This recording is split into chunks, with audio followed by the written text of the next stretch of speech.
A phone call that screams nightmare fuel starts this whole mess, with a frantic voice telling Meghan Michaels that if she ever wants to see her daughter again, she better listen up. But hold on, because that's just a taste of the chaos in Meghan's life. She's an ICU nurse in Chicago, divorced and trying to raise her teenage daughter, Sienna, while keeping her head above water. Her life takes a sharp turn when she reconnects with an old high school friend, Nat Cohen, at a divorce support group. Nat is beautiful but terrified, claiming she's on the run from her abusive husband, Declan. And Meghan, being the compassionate soul she is, ignores the red flags and invites Nat into her life. +3. While Meghan is playing savior to Nat, she's also caring for a Jane Doe in the ICU, a young woman named Caitlin Beckett who is in a coma after plummeting from a pedestrian bridge. The police suspect it was a suicide attempt, but Caitlin's parents, the Becketts, are convinced their daughter would never jump.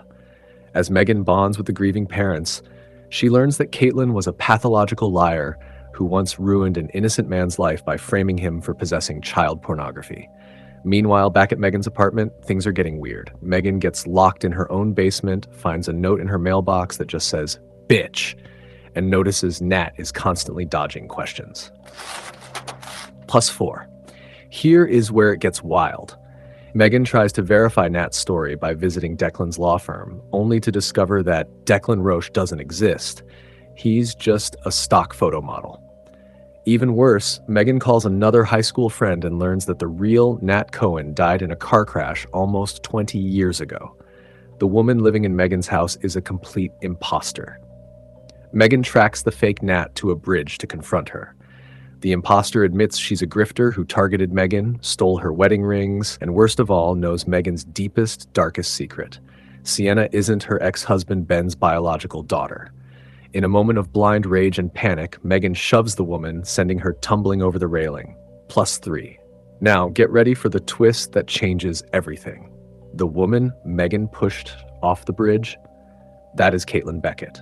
The entire time Meghan has been nursing the coma patient in the ICU, she's been caring for the woman she tried to kill. The timeline reveals that the friendship happened before the hospital scenes we've been reading. Now, Meghan is terrified because Caitlin is starting to wake up.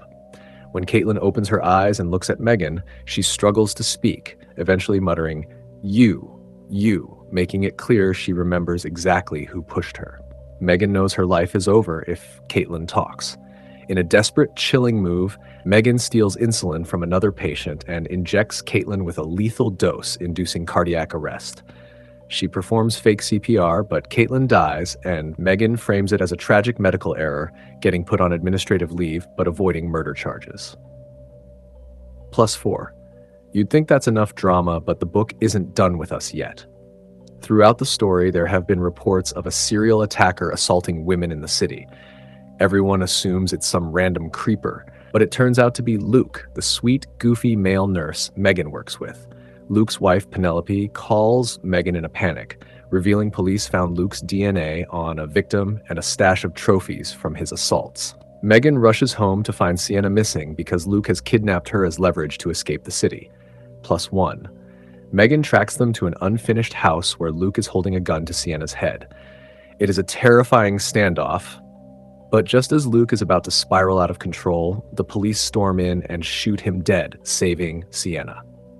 In the aftermath, Sienna and Meghan reconcile, agreeing to keep the secret of Sienna's paternity buried forever so Ben never finds out. Meghan walks away from the wreckage of her life, having survived a serial killer friend and successfully murdered her blackmailer, proving that sometimes the person you should fear most is the nurse standing right beside your bed. +2. That was a roller coaster of deception, wasn't it? It really makes you question how well you know the people you trust with your life and your secrets. If you enjoyed this twisted recap, make sure to smash that like button, leave a comment about which twist shocked you the most, and subscribe for more wild stories.